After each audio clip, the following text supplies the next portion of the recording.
Pasaríamos a dar el uso de la palabra al senador Arturo Núñez Jiménez y posteriormente al senador Humberto Aguilar para dar pie a reflexiones finales. Gracias, presidente.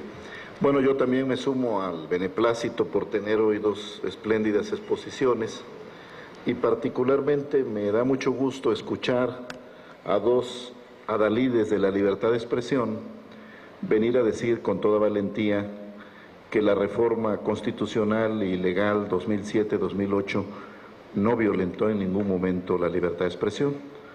Miguel Ángel Granados Chapa es todo un emblema en el tema, Roberto Roch también, pero tiene además una representación de la Sociedad Interamericana de Prensa, que justamente es una institución creada, entre otros propósitos, como custodia de la libertad de expresión, y es muy estimulante que ante la calumnia de los intereses creados, aduciendo que se violentaba la libertad de expresión, pues dos gentes que han sido ejercitadores libérrimos de esta libertad de expresión y emblemas en el país, vengan a decir exactamente lo que desde su posición y profesión nos permite pues sostener lo que muchos decíamos. Se restringió una modalidad de la expresión pagada para contribuir a que la igualdad en las condiciones de la competencia incida en la igualdad que se logró con el sufragio universal. No podría ser que el sufragio sea universal, pero las condiciones para competir por él estén sujetas al poder del dinero. Creo que hay una lógica de fondo que no restringe la libertad de expresión, sino una modalidad que atentaba contra su libre ejercicio. Quisiera yo referirme a algún planteamiento, tanto de Miguel Ángel como de Roberto. En el caso de Miguel Ángel, creo que él tiene razón cuando dice que se solidariza con el planteamiento de Goldenberg de que hay que liberar al IFE por lo menos de las cargas jurisdiccionales que le adicionamos. Es cierto, para eso tenemos un tribunal, incluso los requisitos para ser magistrado son de una formación jurídica rigurosa y para ser consejero son más abiertos porque la administración de la elección no solo tiene que ver con la aplicación del derecho, tiene que ver con otros muchos instrumentos de administración y suena más lógico que sea el tribunal el que se haga cargo de ello. Pero también hay que decir, y se refería ahora el senador Pedro Joaquín Coldwell, que en cierta forma sí hemos sobrecargado al IFE, porque en las elecciones no solo incide lo que ocurre en el estricto proceso electoral, sino en todo el contexto político, económico y social del país. Y como no ha habido confianza, no de ahora, desde los tiempos del partido hegemónico, en la acción gubernamental, pues no hemos querido que sea el gobierno el que se haga cargo de funciones que en sentido estricto y en otras latitudes tiene el gobierno. Por ejemplo, en el caso del derecho de réplica estamos atorados en la reglamentación por saber quién dirime las controversias cuando el medio se rehúsa a publicar la réplica. Si nos vamos a la vía civil y a todo lo que implica, pues se va a las calendas griegas y nunca habría réplica. Si nos vamos a la vía administrativa, pues también traemos problemas porque hipotéticamente le tocaría a la Secretaría de Gobernación y no todos estamos de acuerdo en que sea la Secretaría de Gobernación.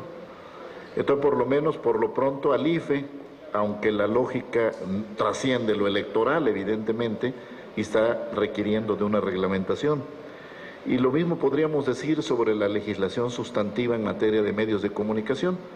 Quizá hemos sobrecargado lo electoral, lo que como legisladores no nos hemos atrevido a hacer en la legislación sustantiva de radio y televisión. Y por si fuera poco, dejamos solo al IFE, bajo el criterio de que nosotros ya habíamos legislado y que ahora le tocaba aplicar a la autoridad administrativa la legislación y que allá él se la viera con el poder fáctico.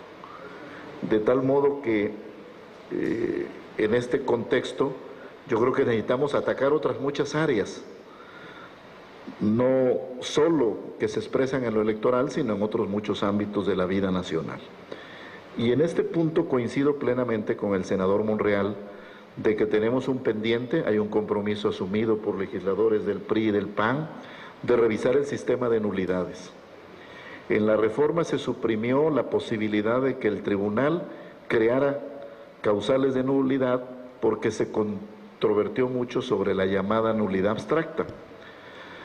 Pero no se definió más que las que establezca la ley, y en la ley volvimos al punto inicial donde solo se puede anular por lo que ocurre en la casilla. Y evidentemente en la elección ocurren muchísimas cosas más que no ocurren en la casilla, que inciden en la fila que se hace frente a la casilla, pero que no necesariamente ocurren en la casilla. La forma en que el elector llega a votar, la forma en que se coaccionó su voto, se compró. Entonces es necesario, o el rebase de topes de gasto de campaña, encontrar las modalidades para esas causales de nulidad que reemplacen a la causal abstracta que vía la jurisprudencia el Tribunal Electoral había llegado a establecer. Creo que ese compromiso hay que acreditarlo, honrarlo, porque si vamos a la elección de 2012, más controvertida y más competida por ser presidencial, sin tener causales de nulidad no vamos a tener salidas en un escenario de elección sobrecompetida que probablemente sea uno realista que se enfrente. Y por lo que se refiere a Roberto Roc, esta conciliación de libertad de expresión y derecho sería la privacidad, la identidad, creo que dijiste, Roberto, para saber hasta dónde nuestra vía posible de enterarnos de quién dice qué biografía avala lo que se ofrece, tenga que resolverse solo mediante campaña negativa o de qué otro modo. Yo creo que ya se ha caminado mucho en la normatividad internacional y comparada en los límites de la libertad de expresión y del derecho a la privacidad. Y más ahora con esto que la Corte ha anunciado en el caso de los servidores públicos, cuyo derecho a la privacidad está más restringido que, digámoslo así, el ciudadano común y corriente que no tiene encomendadas funciones públicas y que no está sujeto a un escrutinio público. Yo creo que hay bastante experiencia en la armonización de estos dos valores, libertad de expresión, derecho a la privacidad, para poder conciliar hasta dónde puede llegar en la competencia política legítima la capacidad de cada contendiente de explotar en su favor sus propias fortalezas y aprovechar en su favor las debilidades del adversario. Pero ¿cuál es el límite? A mí me gusta mucho la expresión de Miguel Ángel de que deberíamos buscar la concordia civil y no la discordia ciudadana, porque el asunto es que este juego complejo de la democracia que implica competir hasta el día de la elección y al día siguiente, probablemente por la correlación de fuerzas, tener que sentarse a construir acuerdos de mayorías, no lo estamos aprendiendo a jugar rápidamente los mexicanos. Pareciera ser que México se nos acabara el día de la elección y no hubiera el día después.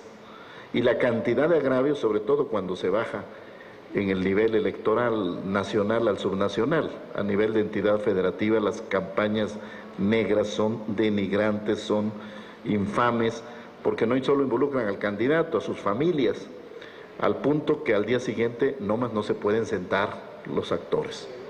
Hay quien nos viene a pedir que hagamos espectáculo, que compitamos, que nos echemos lodo para que él soberanamente decida su voto. Este no es el mercado, donde teóricamente los competidores se esfuerzan por mejorar calidad y bajar precio y el soberano consumidor se beneficia de esa competencia. Aquí no, aquí los montos del agravio llegan a tal nivel que no puede ser que tiempos gratuitos que se van a dar con cargo a tiempos oficiales del Estado sirvan para eso. Entonces, creo sí que es necesario profundizar en la idea de las campañas negativas, porque efectivamente alguien vino y nos dijo, le están dejando el criterio a una autoridad administrativa de quién sabe qué nivel que defina qué cosa es denigrar o qué cosa es calumniar. En todo caso, debería aprovecharse la enorme normatividad existente para acotar bien el tema. Apreciaré mucho sus comentarios sobre los dos temas. Las sobrecargas al IFE, Miguel Ángel, respecto de otros asuntos que tenemos que resolver en otros ámbitos de la vida nacional y de la legislación y que se la cargamos a lo electoral porque incide en lo electoral, y el tema de esta conciliación, Roberto, entre libertad de expresión y derecho a la privacidad. Muchas gracias a ambos. Gracias, senador Arturo Núñez. Pasaríamos a escuchar